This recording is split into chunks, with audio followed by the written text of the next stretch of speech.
Bienvenidos a un capítulo más de este podcast. El día de hoy nos encontramos con el tipo que puede convertir cualquier desastre en todo un éxito, el ingeniero José Fretel. ¿Cuáles son los problemas a los que se suele enfrentar un ingeniero civil? Bueno, en la experiencia que yo tengo, los problemas que nos enfrentamos, malos expedientes técnicos, malas fichas de preinversión, errores y falencias en la elaboración de un expediente, ¿no? Eso es un clásico, ¿no? De cuando uno está en obra o cuando uno va a ejecutar un proyecto. Y eso es parte de la ingeniería también, porque todos pasamos por eso. Cuéntame, ¿cómo es que te metes tú en el campo de la ingeniería civil? Bueno, yo me meto a causa de mi padre, ¿no? He sido albañil, ¿no? Maestro de obra. Desde los 9 años, yo he tenido participación en proyectos. Desde los 9 años, luego a mí me enseñaba a tarraquear, me enseñaba a saltar ladrillo, me enseñaba a encofrar columnas. Entonces, Qué chévere, ¿eh? tenía algo de conocimiento de ahí, ¿no?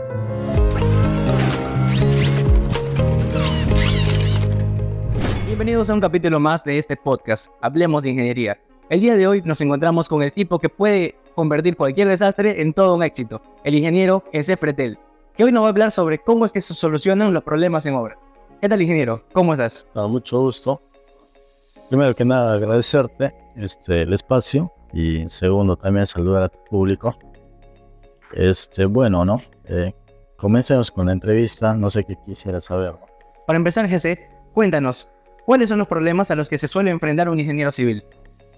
Bueno, en la experiencia que yo tengo, los problemas que nos enfrentamos es malos expedientes técnicos, ¿no? Malos expedientes técnicos, malas fichas de preinversión, errores y falencias, vicios ocultos que quizás no han sido detectados en el diseño y en la elaboración de un expediente, ¿no? Eso es un clásico, ¿no? De cuando uno está en obra o cuando uno va a ejecutar un proyecto, cuando vas a iniciar, ¿no? Y eso es parte de la ingeniería también, porque todos pasamos por eso, ¿no? Hasta yo recuerdo que también he tenido varias fallas técnicas, varios errores técnicos, ¿no? Pero que ha ido haciendo que yo vaya mejorando en mi performance, ¿no? Y esa, creo yo, es la esencia de la ingeniería, porque el ingeniero está entrenado para solucionar los problemas.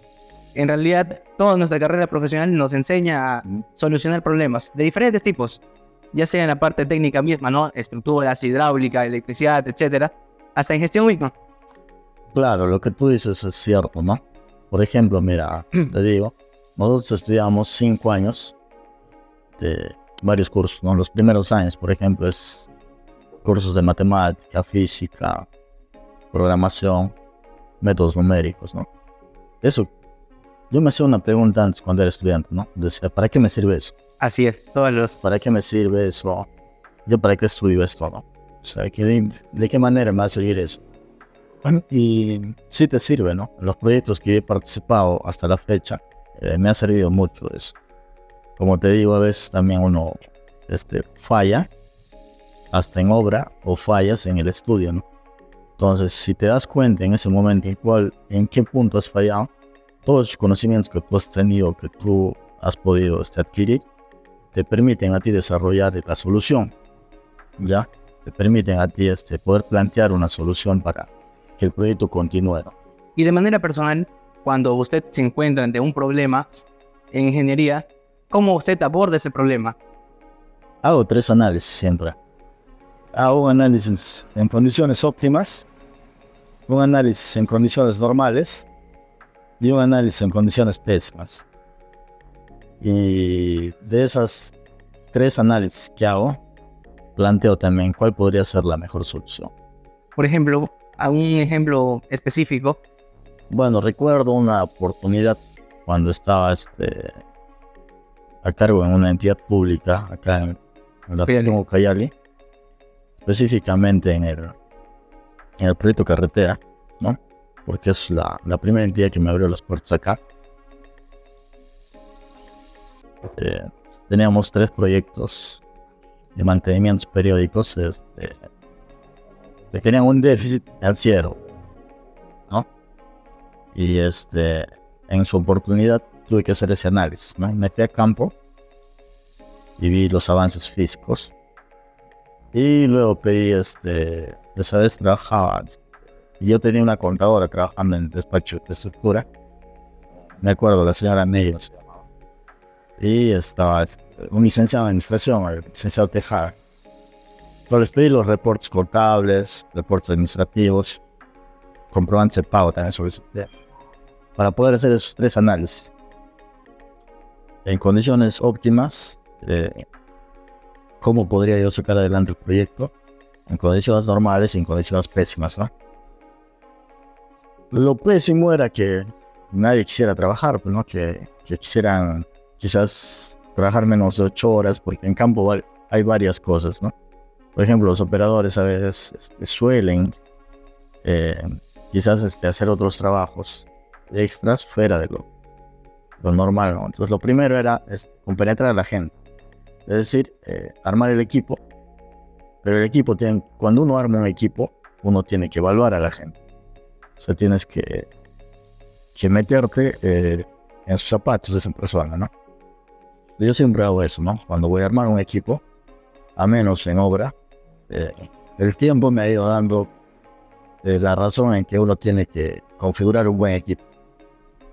Y en esa oportunidad pues armé a los operadores, qué operadores iba a ir, qué operadores no tenían problemas, ¿no? Porque uno como ingeniero hasta psicólogo a veces te vuelves, porque puede ser que alguien tenga un problema con su esposa, con sus hijos, o quizás algún familiar está mal. Entonces uno tiene que saber preguntar, tiene que comunicarse con esa persona, ¿no? O sea, las personas que veía o detectaba yo que tenían uno de esos problemas, agarraba y los hacía a un costado, ¿no? Y hablaba con ellos. Hablaba con ellos para que, bueno, se queden en el área nada más, ¿no? Y la gente que sí estaba en óptimas condiciones, tanto físicas como también mentales, sí los escogía para ir a obra, ¿no? Entonces, en ese momento yo me fui dando cuenta de que mis condiciones que yo estaba, mi estado situacional de los proyectos no eran los adecuados. Es decir, había un déficit financiero, y si yo trabajaba al ritmo o al rendimiento que venía teniendo en obra hasta ese momento, no iba a poder sacar adelante esos proyectos, porque necesitaba duplicar o hasta triplicar el rendimiento. Entonces, ¿las personas trabajaron el doble o el triple? Sí, se llevó a trabajar así. Y se llevó a trabajar así, pero para justamente poder hacer quedar bien a la entidad, ¿no? Hicimos una reunión con los operadores que había seleccionado. Hice una reunión también con el equipo administrativo y les planteé que necesitábamos trabajar eso, doble o hasta triple turno. Pero en un momento el proyecto estuvo a punto de irse abajo, ¿no? Estuvo a punto de irse abajo, y es ahí donde tengo una experiencia con ellos, ¿no? Con la gente del proyecto carretera. Yo decido entrar a obra haciendo excelente infraestructura, como si fuera un residente más, ¿no? Porque de sobra tenía su residente, tenía su supervisor. Pero a veces nosotros también tenemos que entender algo, ¿no? Nosotros como residentes, supervisores, tenemos que convivir con la gente, con tu equipo. Porque si tu equipo no ve al entrenador ahí con ustedes o con ellos, no se siente comprometido por sacar adelante el proyecto. Uno como líder tiene que dar el ejemplo. Claro, entonces uno como líder y como cabeza tiene que dar el ejemplo, estar ahí con la gente, ¿no? Entonces de esa manera es que yo he podido convencer a esas personas.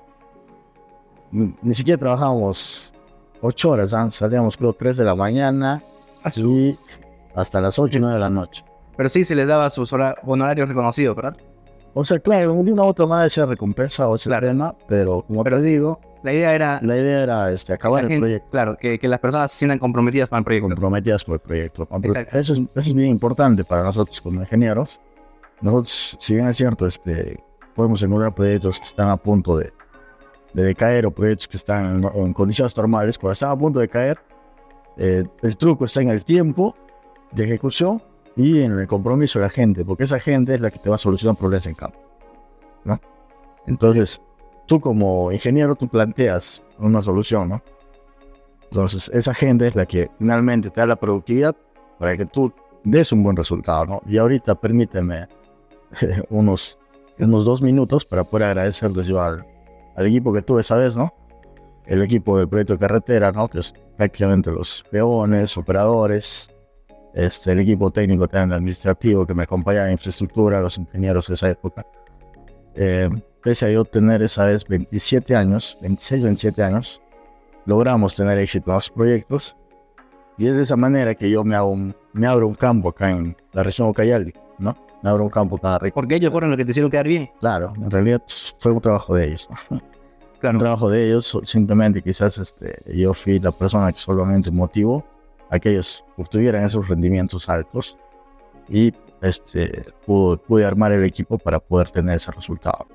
De unos proyectos que se iban a caer, logramos que se equiparen, logramos culminarlos.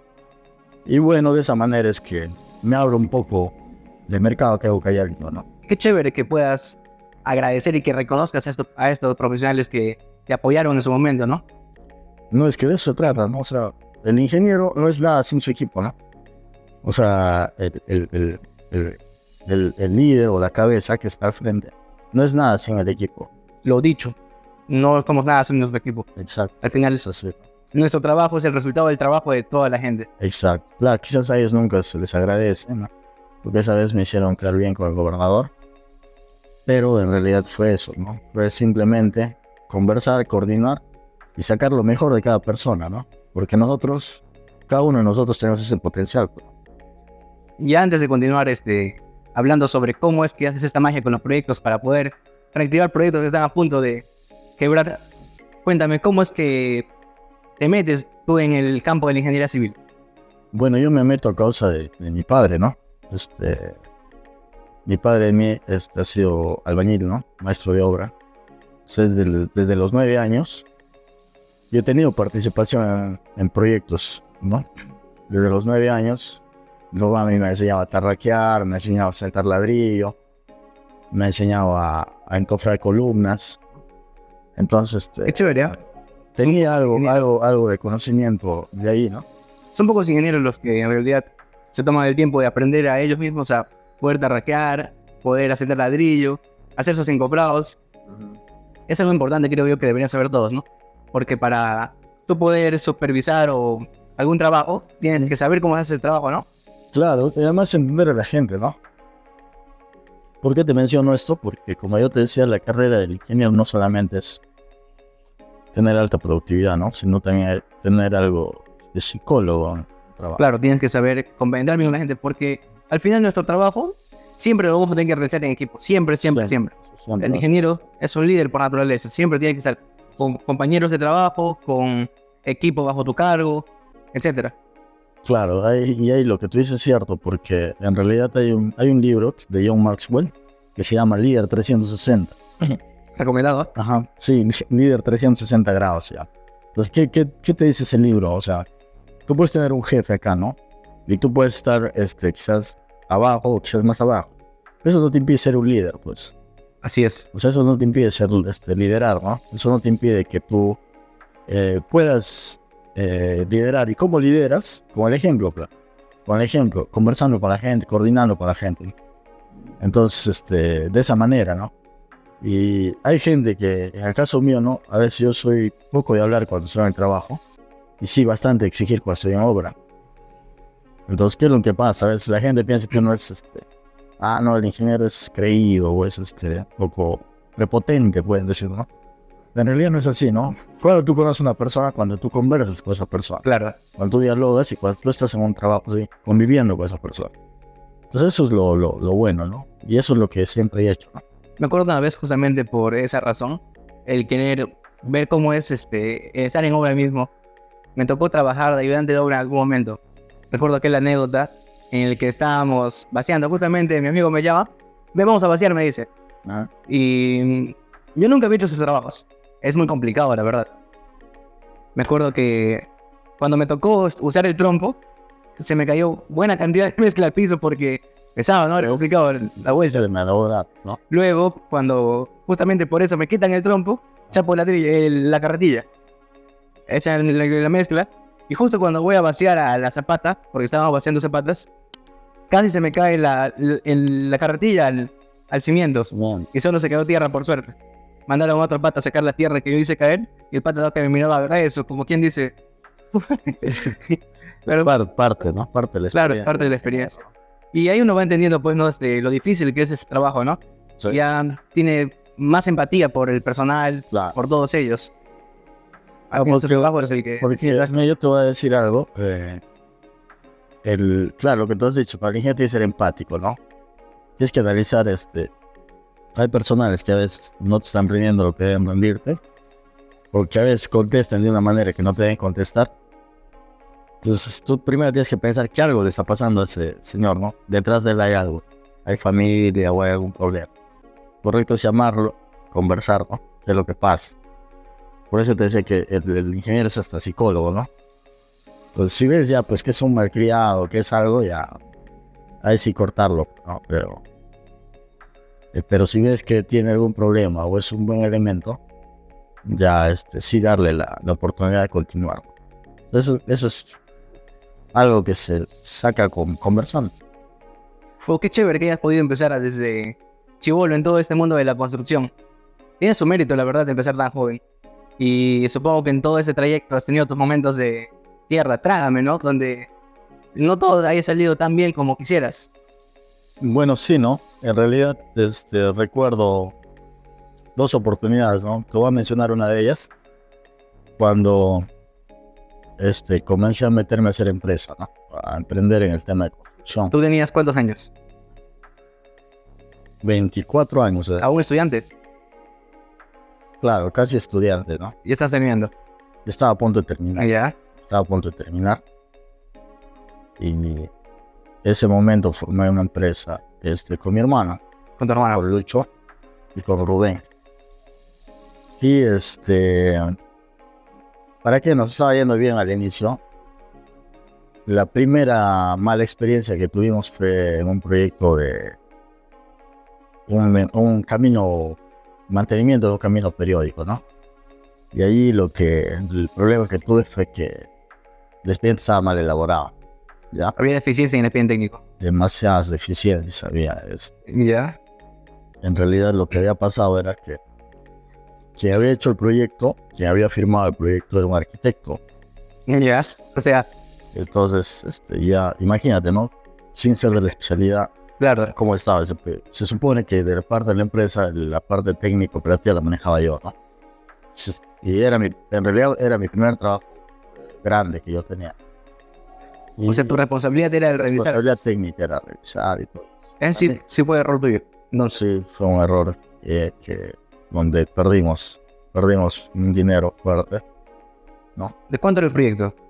800,000 me parece. ¿Y qué porcentaje llegaron a perder ustedes como empresa? En monto, si quiero unos 180. O sea, sí fue un golpe fuerte. Sí, fue un golpe bien fuerte. Entiendo. Y después de eso, pero en ese lapso, me di cuenta que después de ese proyecto yo había aprendido varias cosas. Había aprendido cosas que llegamos a culminar el proyecto gracias a mi hermano, ¿no? Mi hermano Lucho, que aprendí el tema de cómo uno tiene que negociar cuando un proyecto está a punto de caer, ¿no? Porque en realidad era mi primera experiencia, ¿no? El que se metió a negociar el tema para poder concretar el proyecto fue mi hermano, ¿no? Pero en realidad nosotros no teníamos la culpa, ¿no? No teníamos la culpa porque en realidad el proyecto estaba deficiente. Claro. Había tenido los cálculos en costos que debería haber tenido y prácticamente con la maquinaria que nosotros habíamos sido estábamos volando ya. Entonces, Su error había sido no revisar muy bien el presupuesto. no revisar el presupuesto, el error había sido mío. Claro. No haber revisado bien el presupuesto, no haberme dado cuenta de las condiciones de campo. Pero como comentas, era tu primer trabajo grande, El ¿verdad? primer trabajo. Y ahí cuando ese trabajo era responsabilidad tuya, porque tú eres el dueño, Porque yo soy prácticamente yo era el dueño, ¿no? uno de los Mi dueños. hermano, ¿no? Y tenía que haber analizado condiciones físicas de campo, condiciones de costos, ¿no?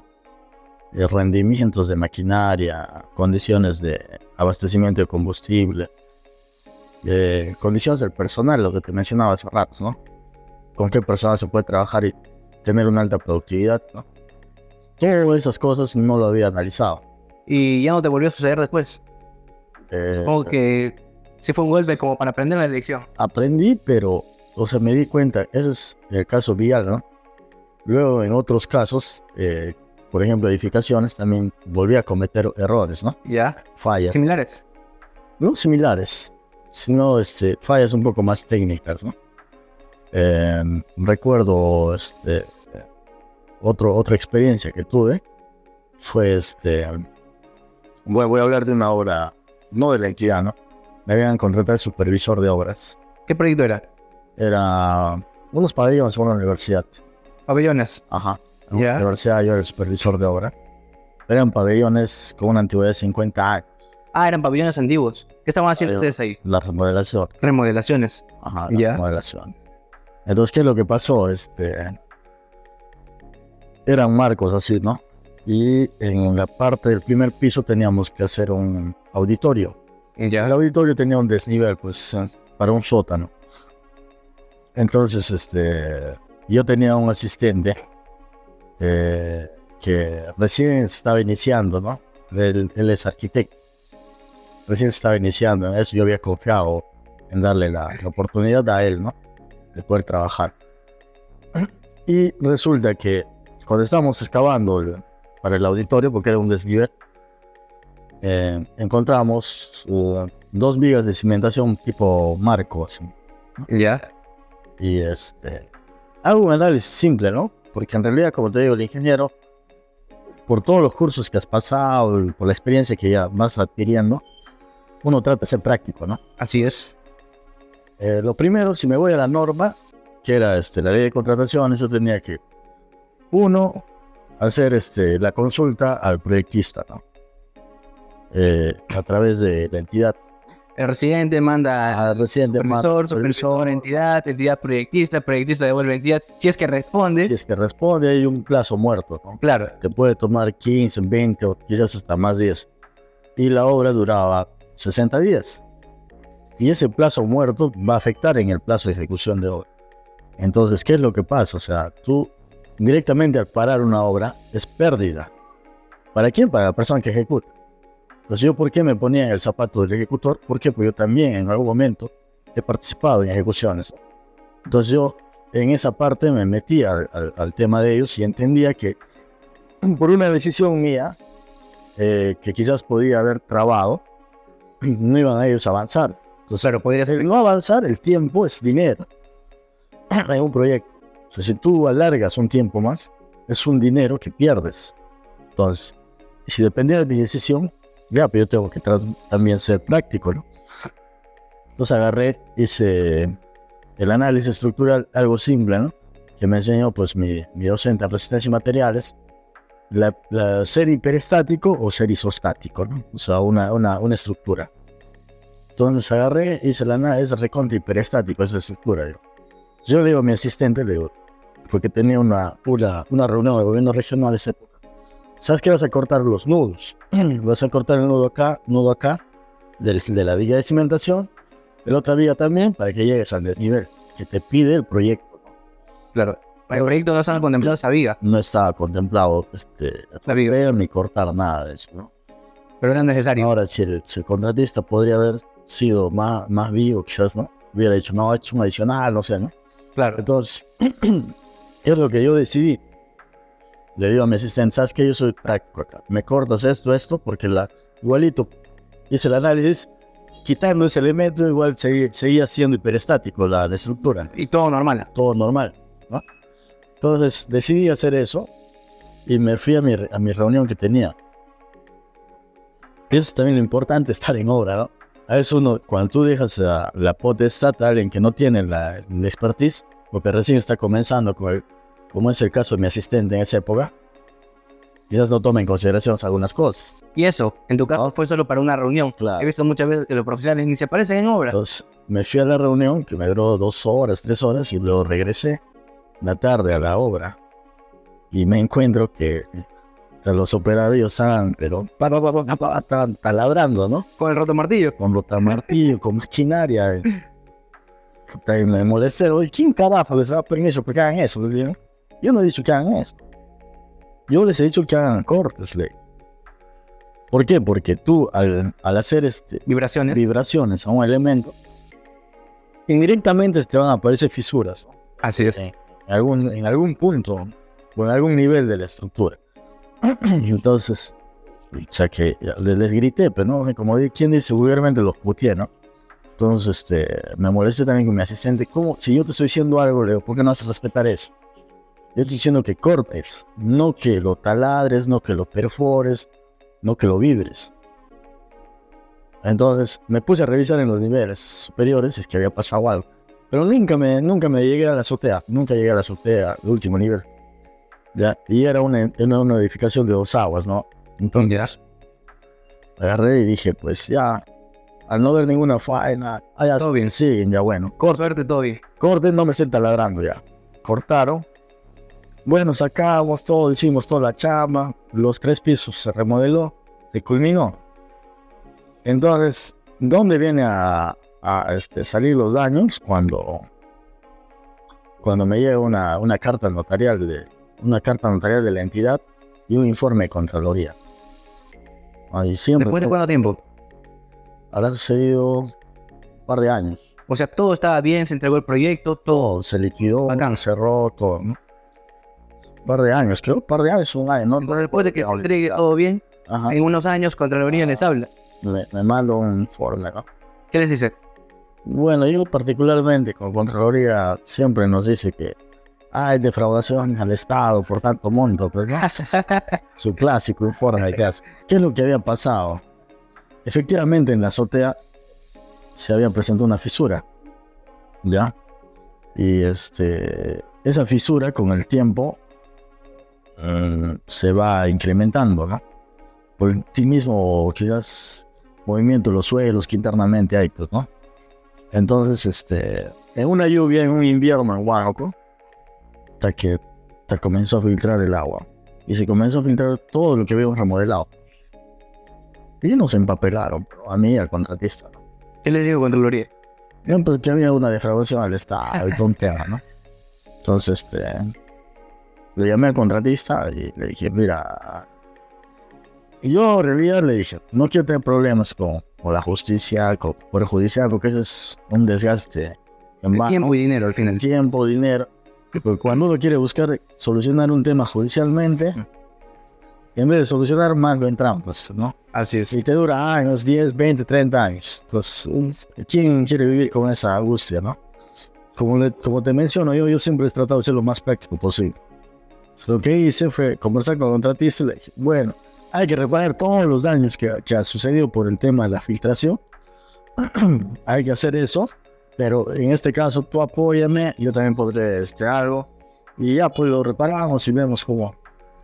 Y lo que me va haciendo justamente el contratista, yo al contratista desde un inicio siempre le había apoyado en temas técnicos, plazos. Nunca había sido un supervisor tan, estricto normativamente. ¿Por qué? Porque entiendo que el objetivo de un proyecto o de una obra es culminarlo y que dé servicio, ¿no? Así es. Entonces, desde ese punto de vista y de esa forma de pensar, le di varias pautas al momento de ejecutar las obras. Entonces el contratista pues se había hecho un amigo ya prácticamente mío, ¿no? Entonces me viene, me dice, ¿sabes qué, ingeniero? No, tú no tienes por qué poner nada. Y yo voy a costear todo. Yo voy a costear todo. Y gracias a Dios el contratista en ese momento creo estaba otro trabajo y tenía la disponibilidad económica. Pues lo arregló todo y fuimos a la azotea y vimos pues, que la fisura estaba ahí, ¿no? Entonces allá él agarró y lo puso un techo a 2 aguas, alucín, ¿no? Usó eso y sus canaletas, todo ya. Y ahora la infraestructura sigue actualmente dando servicio a la comunidad estudiantil, ¿no? O sea, no pasó nada, no pasó mayores. Quedó ahí. Eso fue una de las soluciones que se dio en ese momento. Vaya golpe, ingeniero, pero como dicen por ahí, lo que no te mata te hace más fuerte. Sí, pues eso es una realidad, ¿no? ¿Y cómo fue de la primera anécdota en la que tu empresa estuvo a punto de quebrar? ¿Cómo hiciste que se levantase? En realidad, no es que estuvo a punto, quebramos, ¿no? ¿Llegó a quebrar? Y llegamos a quebrar en un momento. El año 2015 fue un año difícil para nosotros, para mí y para mis socios. 1 año y medio hemos estado sin poder trabajar, o sea, después de haber hecho 3 proyectos en lo que yo ya había participado y poder haber tenido experiencias allí. Estuvimos 1 año y medio prácticamente. ¿Qué te digo? Habíamos fracasado, ¿no? En la idea de hacer ese emprendimiento.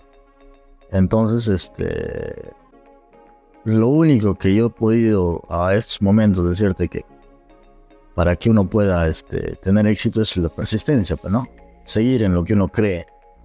Porque en ese momento, cuando te pasa una desgracia, parece que se acumulara todo, ¿no? Me pasó de todo a mí esa época.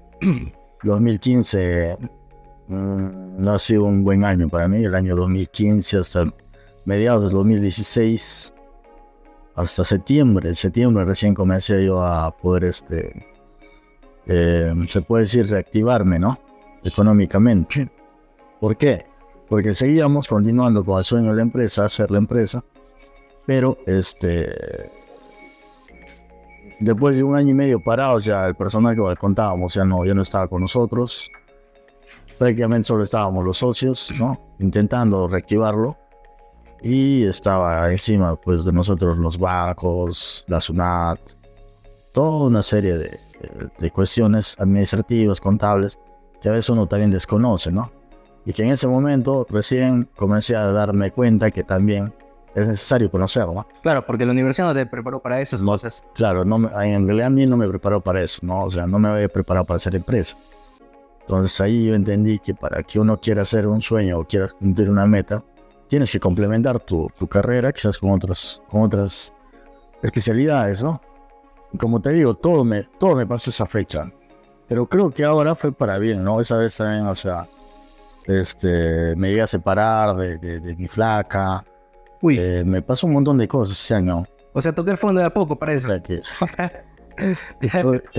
estaba un día por la plaza de Huánuco, me tocaba los bolsillos, no tenía ni un sol. Cero. 0 soles. Mis deudas sí estaban, pero bien llenas. Era lo único que tenía lleno. Lo único que tenía lleno.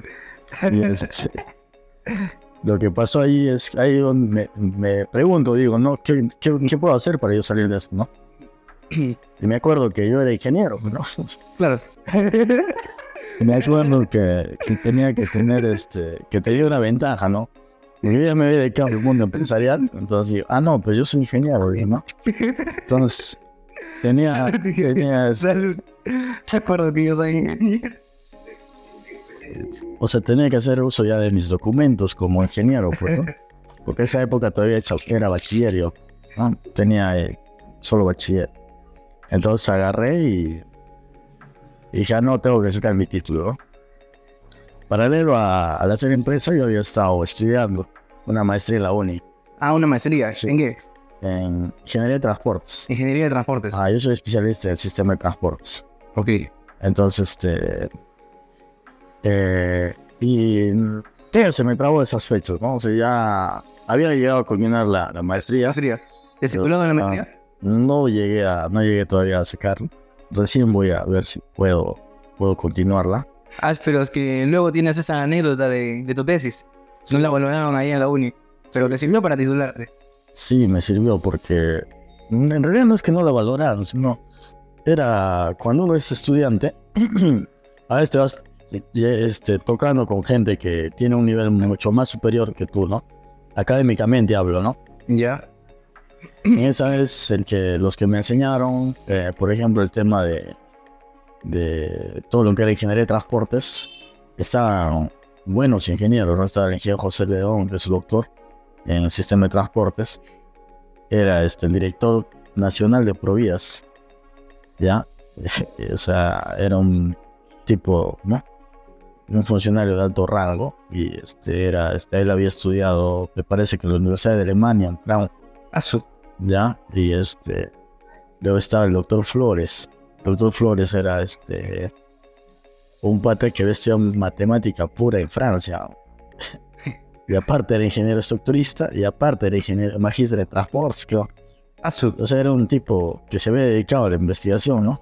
O sea, pura gente ranqueada. Pura gente ranqueada. Estaba el doctor Chinchay también, que era un pata que diseñaba sistemas de transporte a nivel del mundo. Estaba diseñando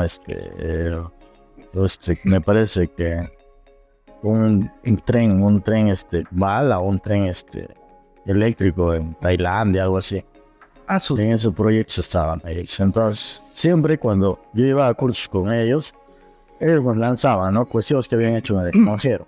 Entonces, a mí me quedaba eso. Y decía, o sea, me sentía que todo lo que yo había aprendido hasta ese momento era, pues, algo básico, ¿no? Y me comencé a dar cuenta que nuestra educación en la universidad y la educación a nivel nacional en las universidades es un poco pobre, ¿no? No es una educación como debería ser, ¿no? Porque los temas que ellos me tocaron en la maestría académicamente eran muy superiores ya, ¿no? Entonces, comencé a aprender nuevas cosas y ahí yo, hago mi tesis para el posgrado, o sea, había culminado todo, ¿no? Había culminado todo y hago mi tesis para el posgrado. Entonces, esa tesis yo le presento al doctor Flores y el doctor me dice, a ver, trae tu tesis ya. Lo revisa, ¿no? Y me dice, esto yo me demoro 15 días en hacerlo. Entonces, claro, por la capacidad que tiene y todo, efectivamente, pues, ¿no? ¿Tú cuándo te habías demorado? Un mes y medio, creo. Pues tampoco era tanto. Pero él me dice, no, eso. Y él me da un detalle, o sea, si bien es cierto, me baja la moral. Me dice, ¿sabes qué? Esto yo lo presentaría para un pregrado. Y yo no era titulado, ¿no? Entonces te llevan el clavo. Entonces ya se me prendió el foco y dije, ya, pues, como no soy titulado todavía, ya voy a agarrar esto y voy a presentar al pregrado, ¿no? Se agarré y presenté al pregrado esa tesis, ¿no? Es que era una tesis que medía el nivel de transitabilidad, niveles de servicio sobre el tráfico en 5 zonas en Huánuco, ¿no? De la carretera central. Entonces, si bien es cierto, el nombre es algo genérico, yo lo que hice fue simular el tráfico en puntos críticos en la carretera central en Huánuco. Entonces, presenté la tesis, volví a mi alma mater, ¿no? La UNEVAL, y sustenté, ¿no? Y era algo novedoso, porque todo lo que entra por la vista, lo que es con modelación y todo ese tema, como que llama, pero ¿no? Te llama. Cuando estaban allá, ahí fue bien recibido. Sí, fue bien recibido. Y de esa manera es que yo me titulo, ¿no? Me titulo, pero como te digo, nadie sabía de la desgracia en que estaba, ¿no? Tenía un problema económico ahí fuerte, deudas, y yo no soy mucho de contar mis cosas, ¿saben? Cuando son cosas malas, trato yo de resolverlos, ¿no? No soy mucho de compartir mis cosas cuando me va mal, o sea. ¿Y qué vueltas a la vida? Un día estás sosteniendo tu tesis y el otro estás resolviendo problemas para una entidad pública a lo MacGyver. Bueno, sí, ¿no? En realidad, como te digo, sustenté la tesis y no tenía dinero para poder colegiarme. Estás misio. De contra misio. Entonces, por el problema que ya te había comentado, ¿no? De la empresa. Entonces, agarré y digo, un amigo me llama de Lima para hacer un trabajo. Me voy. Y me pagan 1.200. Un par de semanas, creo, me dieron 1.200. Entonces me voy al Colegio de Ingenieros, la sede central allá en Lima. Le digo, quiero colegiarme acá, ¿no? En San Isidro. Oye, la secretaria me trató mal, ¿no? ¿Sabes qué? Vuelve a tu ciudad, ¿no? Vuelve a tu pueblo. Entonces, yo le miré y como yo siempre he sido insistente, ¿no? Siempre he sido persistente en lo que yo creo que está bien. Entonces, agarré y me voy a Miraflores, a la sede central, y pido hablar con el decano con el presidente del capítulo de civiles. Pido hablar. Venga a besar a la secretaria. Sí, demasiado. Y me fui, hablé con él y le comenté, no, mira, tengo esta situación económica, ¿cómo puedo hacerlo? Me dice, ¿sabes qué, ingeniero? Acá hasta por partes te puedes pagar en letras. Me dice, ¿quién te ha dicho que no puedes? No, hay una secretaria. Le agarró su teléfono, le llamó. Bueno, le llamó la atención, ¿no? Por mi culpa. Y le dice, ¿sabes qué? El ingeniero va a volver, le atiendes. Y yo regresé, me atendió. Renegando por la placa. Asada la flaca. Asada estaba la placa. Claro, le has hecho dar una puta reñida. Pero se lo merecía, pero no. Bueno, claro, pues se supone que tiene que... Porque ella tiene que poner, hasta la gente tiene que aprender a usar los ingenieros como debe ser, ¿no? Porque a nivel nacional, nosotros tenemos una sede que es en Lima. Claro. Eso nos pertenece a todos. Entonces, bueno, después de eso ya pues me colegié todo. Y ahí entra una llamada de un colega que es como un hermano, yo lo considero, ¿no? Al ingeniero Lenin Pajuelo, que es con el que en la universidad andábamos juntos, pues, ¿no? Uno de los tantos hermanos que considero allá en Huánuco. Y él me llama y me dice, se había enterado que yo había trabajado, mi primera obra había hecho por Puerto Inca, de la carretera que te comenté que habíamos perdido dinero. Entonces me dice, José, me dice, hay una chamba que tú conoces Puerto Inca, pues. Hay un colegio inicial. Entonces sí, yo estaba allá, Leo. Mi primer trabajo ha sido allá, Leo. Voy, puedes chambear conmigo, me dice. Sé que estaba en la nada, pues, ¿no? Entonces, agarro y, ya le digo, no, le acepto. Yo estaba en Lima, ya le digo, normal, yo voy para allá, Leo. ¿Y vienes a Puerto Inca? Vengo a Puerto Inca. Y ahí es donde hacemos un colegio, llegamos al colegio y como te digo, las fallas técnicas a veces vienen desde el diseño, ¿no? El expediente decía que el colegio tenía redes eléctricas, cableado, postes, supuestamente la red eléctrica era a nivel de redes de cable, ¿no? Todo lo que es cableado, sistemas de red secundaria se llama eso. Entonces, les recuerdo que llegamos y no había nada, ¿no? O sea, tú en el plano veías, todo acá, bajabas, bajaba no había nada. La única luz que había era la luz del sol, ¿no? Y vemos, tampoco había desagüe, las redes también contempladas en el proyecto que había y no había nada. Redes, no había. Y el agua, el único agua que funcionaba era de un pozo artesiano en ese pueblo, ¿no? Entonces justamente ahí es donde uno comienza a hacer ingeniería, pues, ¿no? Entonces yo recuerdo mi experiencia que cuando yo tenía la empresa, la conocí con dos ingenieros, mi supervisor de obras, que era el ingeniero Darwin Condori, y mi residente, que era el ingeniero José León. Entonces, nosotros habíamos hecho un proyecto de electrificación. 21 kilómetros de red secundaria y 42 kilómetros de red primaria. Y para mí había sido algo novedoso, hacer electrificación, ¿no?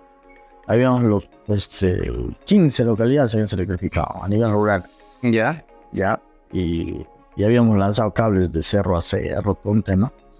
Entonces en ese momento yo escuché una conversación entre ellos, ¿ya? Participé en una conversación con ellos sobre energías renovables. Ya. Todo lo que es energías renovables. Energía eólica, energía solar, también energía del biogás, varios tipos de energía. Y uno de ellos, que era el ingeniero Darwin, tenía curso en China, capacitándose sobre esos temas. Entonces llegué, me puse a pensar y dije, no, este colegio le llamo pues, a mi colega, al ingeniero, el que era mi jefe y amigo. No, le digo, oye, Cholo, ha pasado este tema, le digo, acá no hay nada. Y él me dice, ya, bueno, entonces hay que renunciar, me dice, ¿no? O sea, ni bien llegamos en el chavo, querías renunciar ya. No, yo no, él me dice, ¿no? Por el tema de que no claro, iba a no sabía cómo solucionar al inicio, ¿no? Íbamos a tener problemas porque ya iba a ser nuestra firma. Claro. Más que todo él, ¿no? Yo ya era su asistente. Entonces, como te digo, había tocado un momento fondo y ya me tocaba comenzar nuevamente de cero, ¿no? Comencé de asistente, ¿no? No me da vergüenza comenzar nuevamente de su asistente. Pero era asistente de un amigo, ¿no? Entonces comenzamos ahí y le menciono, yo le digo, mira, Lenin, le digo, hay este tema, le digo, lo podemos hacer con energía renovable, quizás, le digo. Para ti renunciar no era la opción. Ajá, no era la opción eso. Entonces, es más, no podía, tampoco, ya no iba a ir. Entonces, agarro y le digo, no, ¿sabes qué, Lenin? Le digo, hay que hacer esto, le digo, o energía renovable. ¿Te funcionará? Me dice, no, pero buscamos, pues, gente que conozca este tema, ¿no? Le digo, para que nos enseñe y también para que lo haga, le digo. Ya, entonces, ¿qué vamos a hacer? Tenemos que reformular el proyecto. Y yo me acuerdo que también, o sea, años atrás, yo había presentado un proyecto similar en otra entidad, ¿no? Donde me habían rechazado el estudio, ¿no? Ya. Me habían dicho que ese estudio era una locura, que estaba hablando tonterías, ¿no? Estaba hablando piedras, ¿no? Entonces, agarro y le digo, no, yo anteriormente ya he presentado un perfil de este tipo, yo lo he hecho, pero según mis cálculos, no sé si habré calculado bien, porque es algo novedoso esa época, ¿no? Te hablo del 2000, no me acuerdo ni el año ya, pero lo cierto es que era novedoso, pues, ¿no? Entonces, y me dice, averiguó también porque es uno de los ingenieros que yo, aparte que es mi amigo, es uno de los ingenieros que considero buenos ingenieros allá en Huánuco, que es un tipo bien versátil y bien investigador, ¿no? O sea, investiga todo, se empapa bien de los temas. Entonces, habrá leído algo sobre eso, comenzó a averiguar, porque él estaba en la ciudad y yo estaba en el monte, ¿no? Con el personal. Y me llama y me dice, ya, hay que proceder, me dice, hay que hacerlo. Ya, bueno, lo hicimos, reformamos el proyecto y hicimos un sistema de bombeo solar. O sea, el agua, sistema de bombeo solar con un sistema de cloración, y el desagüe planteamos un sistema de biodigestor, que en esa época no era tan reconocido como ahora todavía. Pero en ese entonces era moderno todavía. Ajá. Pero biodigestores prefabricados. Porque antes se utilizaban inclusive los pozos sépticos. Sí, pues utilizados pozos sépticos. Pero planteamos biodigestores prefabricados nosotros. Ya. Para los niños, porque era un colegio inicial. Y una mini planta de energía solar. Tanto de impulsión para la bomba de agua y tanto para la iluminación del colegio. Para todo el colegio. Ajá. Y reformulamos y el gerente de infraestructura del gobierno regional de Huánuco en esa época le dijo pues, al ligero presidente, que era mi amigo, le dijo, no, ya, pero ustedes van a firmar. Entonces, sí, le dijo, no, nosotros respaldamos la solución. Y finalmente se hizo, pues, ¿no? Se hizo el trabajo y llegó a funcionar, ¿no? Llegó a funcionar. De esa manera es que nosotros solucionamos ahí un inconveniente técnico que tuvimos con el expediente de ese colegio. Esa fue una de las experiencias más bonitas que tuve yo en la carrera, porque le dimos solución a algo que posiblemente otra persona se hubiera complicado, ¿no? ¿Y nunca les dieron observaciones sobre algo? ¿Nada? Bueno, yo ya después de eso ya vine a Caucayali y recuerdo que creo que ya Lenin se quedó para el final del proyecto, ya encargándose él mismo. Y ya. Porque ya me hicieron la propuesta para pasar a Caucayali, ¿no? Añada, no has renovado contrato ahí. Es que era asistente nada más, ¿no? Estaba de asistente. Entendías que no había la posibilidad de... Sentía que con todo mi recorrido ya que yo había hecho en la carrera, seguir siendo asistente no estaba en mis planes, ¿no? Ingeniero, ¿y cuál ha sido quizá tu mayor momento en el que has dicho, esto no estaba en el manual? O sea, en el que hayas tenido que buscar soluciones disruptivas ante ciertos problemas. Bueno, te voy a comentar una anécdota, no de mí, ¿no? Sino de un colega, ¿verdad?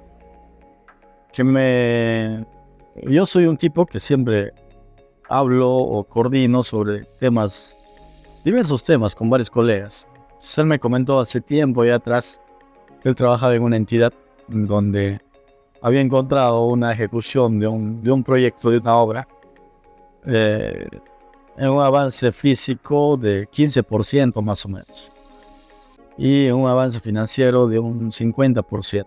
O sea, se había pagado la mitad del proyecto y solo se había hecho una partecita. Ejecutado 15%, o sea, había un déficit de 35% más o menos. Ya. Cosa que eso se plasma en un tema financiero, ¿no? ¿Y eso por qué se da? Malos manejos a veces, ¿no? ¿Era administración directa? Era administración directa. ¿El único pago era personal entonces?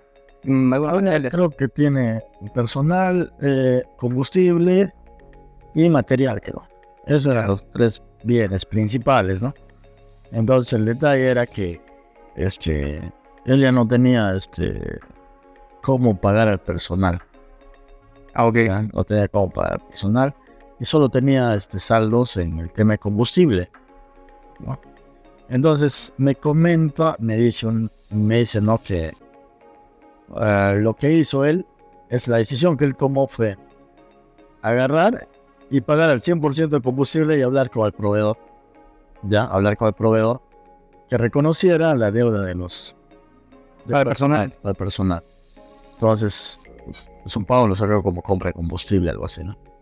O sea, el pago del personal del final salió como compra de combustible. Algo así. O sea, pagaron, digamos, 100.000 soles de combustible, pero en realidad utilizaron 70.000. 70.000 para en personal, algo así. 70.000 por persona y 30.000 soles de combustible para la obra. Claro, algo así. ¿Pero eso no es ilegal? En realidad, claro, yéndote a la normativa, a las leyes, es algo ilegal, ¿no? Pero si es para que solucione un problema, yo no no le veo lo malo. ¿Por qué? Porque al final creo que el proyecto se culminó, se llegó a cerrar y él le dio solución a eso, ¿no? Porque ¿qué hubiera hecho en el caso de él quizás? Lo que hubiera hecho es hacer un corte, mandar informes a la Procuraduría, ¿no? Decir, involucrar a todas las personas que ya le habían antecedido, de hacer la denuncia a la Fiscalía, ¿no? Entonces, es un ingeniero, ha sido parte de uno de mis maestros él, ¿no? En el tema que te hablo del desarrollo de mi carrera, ¿no? Siempre a él he consultado algunas cosas, algunos temas que desconozco y cuando él me comentó eso, me dio a entender eso, ¿no? Que a veces uno tiene que tomar decisiones al momento para dar solución a un proyecto. Entonces, en ese momento él vio esa decisión, ¿no? Tenía esa posibilidad de poder pagar a esa gente mediante esa modalidad y lo hizo. O sea, Entonces, en resumen, lo que sucedió fue que el proyecto estaba mal y había que darle una solución. o sea, el proyecto estaba ya con una deficiencia financiera. Y si lo hubiera hecho según la normativa, Yo he hecho según la normativa. ¿qué hubiera quedado? La normativa te dice, tu adicional de obra que tú puedes pagar es 15%. Si tu déficit de una obra es 35%, No voy a llegar. no puedes llegar. O sea, no había solución tenía que normativa ver- para eso. Claro, lo que él tenía que haber hecho es pasar a la Contraloría, pasar a la Fiscalía, quizás. Y luego Si ellos hubiera- en cacería de Claro, y- si hubiera judicializado todo problema y esa obra nunca quizás se hubiera ejecutado. o sea, hubiera quedado ni nada de esa No obra. queda en nada, había que paralizar. O sea, lo único en lo que hubiera quedado hubiera sido en búsqueda de en responsables. búsqueda Y responsable hubiese durado varios años. y eso, ¿no? O sea, Y eso. la obra nunca hubiera servido a la población. Entonces, tenía o hacer que la obra nunca se ejecute, o darle solución, aunque no era ilegal, Claro, pero le dio solución y la obra se entregó a la población. exacto, eso es lo que él hizo. Por eso te digo, es el ingeniero. Nosotros, al saber matemáticas, tenemos un poder, ¿ya? El que tiene conocimiento e información tiene un poder. Y para que tú tengas conocimiento e información, tienes que tener data. ¿Quién te da la data? La matemática. Cuando tú haces análisis matemáticos, tienes que hacerlo desde ese punto de vista, ¿no? ¿Cómo soluciono eso? Tienes que tener varias variables para dar solución. Muchos proyectos, por ejemplo, a nivel nacional, están paralizados. Tengo entendido que hay algo de 2.600 proyectos paralizados a nivel nacional. 28.000 millones de soles es un promedio que se maneja de obras paralizadas. Ya apuesto yo que quizás muchas de esas obras, teniendo un criterio lógico de poder darle solución, se daría solución. Solamente teniendo el criterio lógico. Porque en realidad yo vi la entrevista que ustedes le hicieron acá al ingeniero Manuel Barreto, me parece. Sí hablaba algo de la lógica. Y justamente eso es lo que nosotros en ingeniería o cuando hacemos la carrera nos enseñan, ¿no? Tanta matemática que te meten es para que tú tengas una lógica. Ya. Pero ahí tenemos una diferencia tanto con los abogados, con los auditores, ¿no? Porque ellos sí se basan en un tema normativo. Claro. Nosotros nos basamos en una norma de ingeniería, o sea, en una norma técnica, y te basas en una lógica. Entonces, cuando uno está en un cargo, o cuando uno está al frente de un proyecto, todos los días tomas decisiones, todos los días. Entonces, ¿tú podrías equivocarte en esa decisión? Sí. Pero si tú puedes corregir con algo que tienes para poder hacerlo, lo debes hacer, ¿no? Entonces, esa experiencia que me contó ese colega fue que le dio solución de esa manera, cosa que si él hubiera pasado la voz a la Contraloría, a otro, quizás se hubiera entrampado, se hubiera paralizado el proyecto Y nunca se hubiera ejecutado. Pero hay que tener los huevos bien puestos para decir Claro. hacer algo ilegal para dar solución a un problema. Claro, al beneficio de la población. Claro, Pues. claro, ¿no? En realidad, si nos vamos a la normativa o a la parte legal, él lo que ha hecho es un tema que no debería haberlo hecho, ¿no? Claro. Pero él no es, recuerda que él no es abogado, él no es auditor, ¿no? Sino él es ingeniero. Pero lo hizo, claro, con el fin de buscar la solución al proyecto y que se entregue a la población. Claro, y desde el punto de vista de ingeniería, nosotros estamos formados para dar soluciones, Así es. ¿no? Entonces, eso es algo importante que nos dicen siempre. Uno tiene que estar del lado de la solución, no ser el problema, sino ser la solución. Solución. Eso es lo que nos diferencia a nosotros los ingenieros. Claro. Si eres un ingeniero que da problemas, preocúpate, ¿no? O sea, deberías haber estudiado, no sé, otra carrera, ¿no? Pero si eres un ingeniero que da solución, sí estás en el camino correcto. Bueno, ingeniero, ahora vamos al segundo bloque. Bienvenidos a Preguntas con cancha.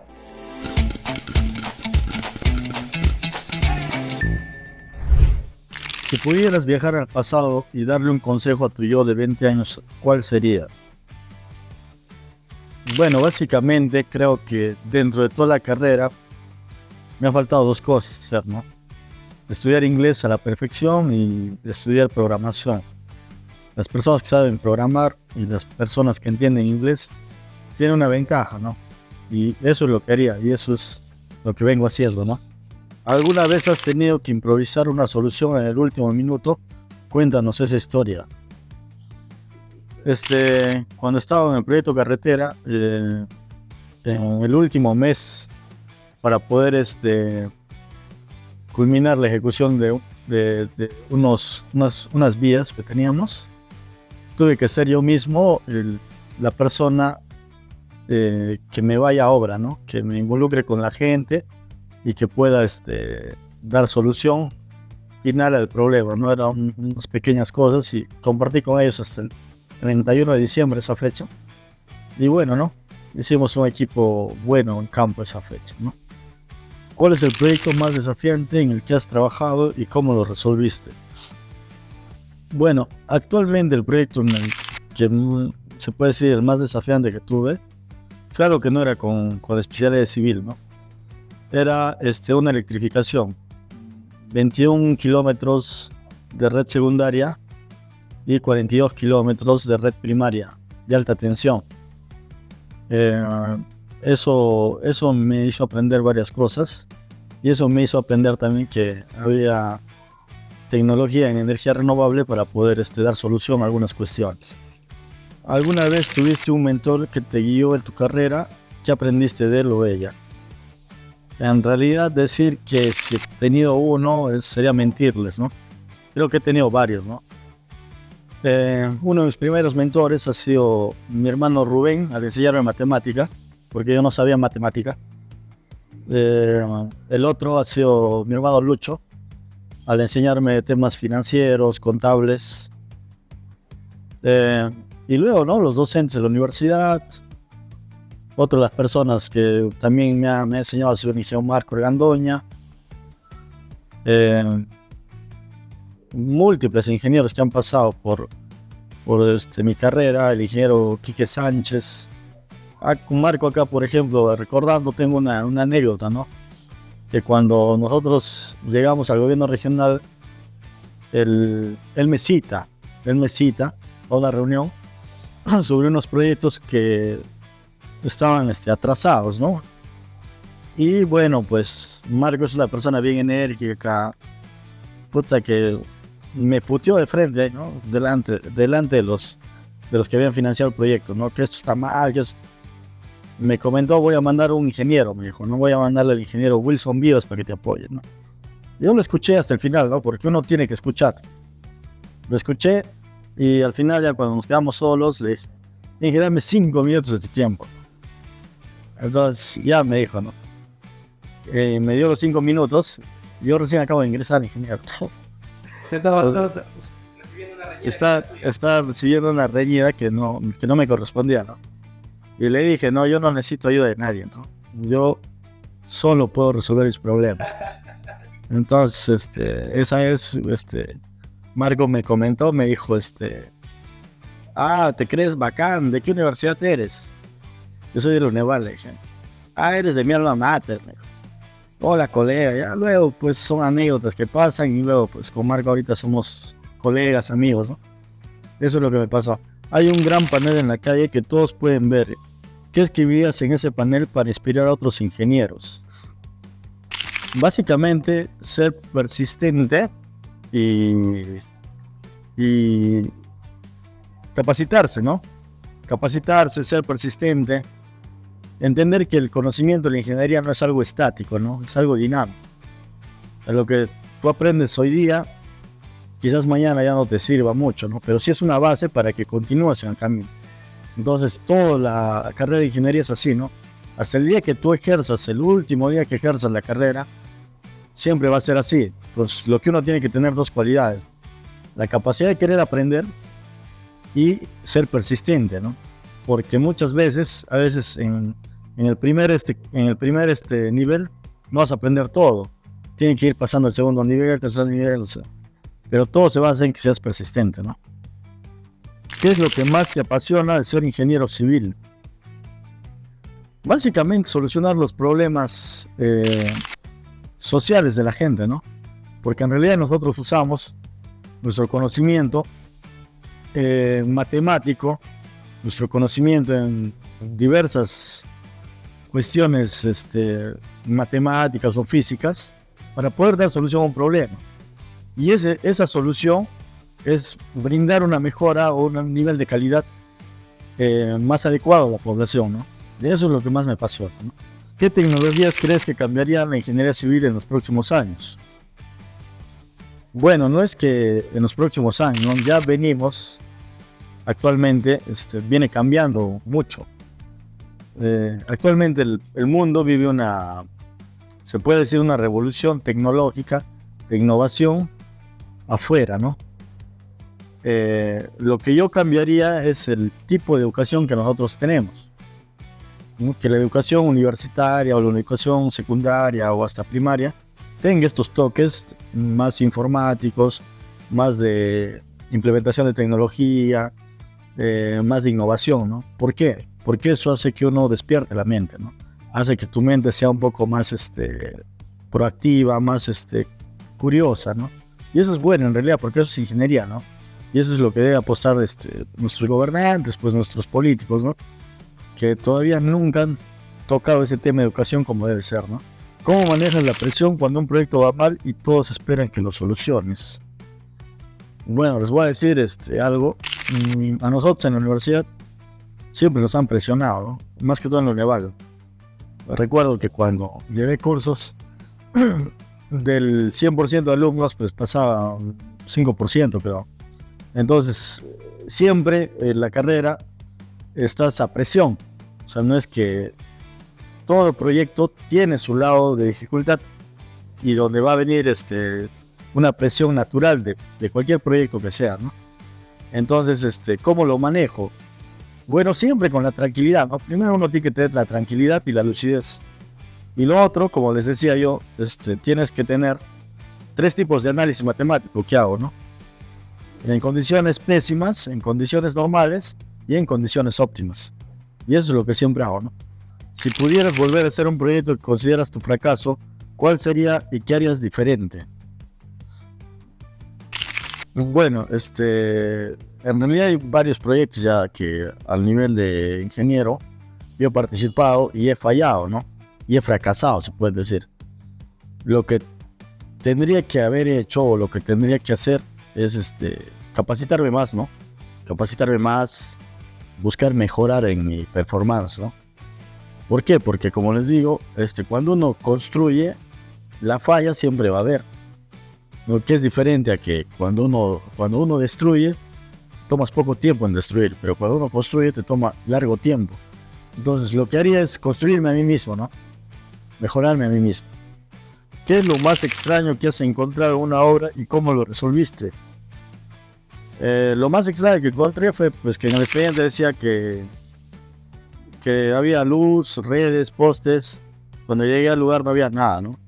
Lo solucionamos haciendo una instalación de un sistema fotovoltaico, tanto para la bomba de impulsión del agua como para iluminar toda la infraestructura. ¿Cuál ha sido el proyecto más emocionante en el que has trabajado hasta ahora? Más que trabajado, fue una pasantía que hice cuando era estudiante. Estuve unos días con la empresa Camargo Correa, ya desde el tramo de Pumahuasi hasta Puente Chino, ¿no? Y vi una particularidad de la ingeniería brasilera, ¿no? Tenían varios equipos de trabajo, ¿no? Equipos de estabilidad de suelos, equipo de estabilidad de taludes, equipo de drenaje, equipo de obras de arte y equipo de la construcción del puente chino, ¿no? El puente chino ha sido un puente pilotado. En ambos estribos tiene pilotes más o menos de entre 70 a 100 metros de concreto armado y que los instalaban con grúas, ¿no?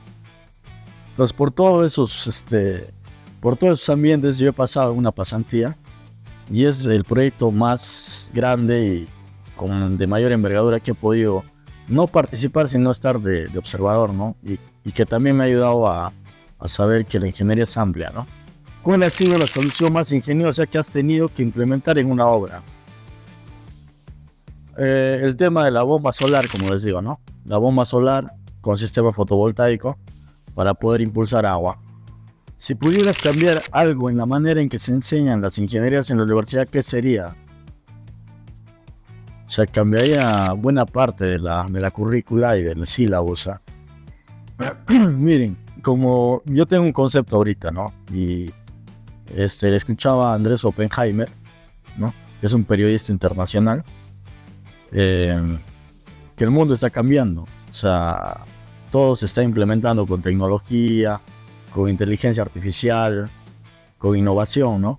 Entonces, en las universidades generalmente no te forman en esos temas.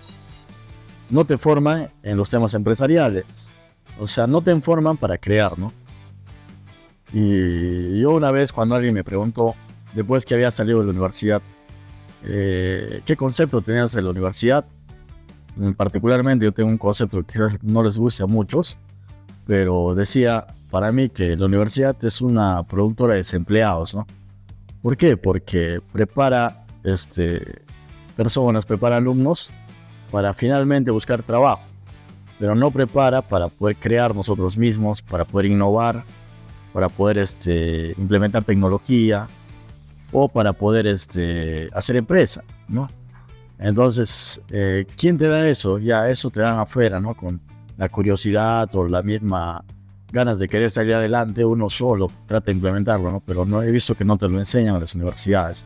Pues por ese motivo yo pienso que se debería cambiar la currícula y el sílabus, ¿no? ¿Por qué? Porque más adelante todo va a cambiar. O sea, van a desaparecer algunas carreras, se va a implementar más metodologías de aplicación sobre algunas tareas. Entonces, todo eso que está pasando a nivel internacional, a veces el Perú no lo toma en cuenta, ¿no? O los legisladores, lo que hacen las normas, tienen una norma parametrizada sobre eso. Entonces, no tienen una norma que sea dinámica y que pueda entender esos conceptos de cambio y que puedan traerlo al país y que nosotros podamos desarrollar eso. Eso es lo que yo haría en el caso que en algún momento me metiera al tema de educación y de promover la educación en el país, ¿no? Cuando piensas en la palabra innovación, ¿qué es lo primero que se te viene a la mente? Como les decía, el uso de la tecnología, ¿no? El uso de la tecnología y el uso de metodologías que hagan que una tarea que se hace en 5 días, por ejemplo, se pueda hacer en un día, ¿no? O se puede hacer en 2 días. Optimizar los tiempos, ¿no? En eso pienso. ¿Cuál ha sido el mejor consejo que te han dado en tu carrera? Bueno, el mejor consejo que me han dado en la carrera es ser perseverante y aprender, ¿no? Saber escuchar, aprender y ser perseverante.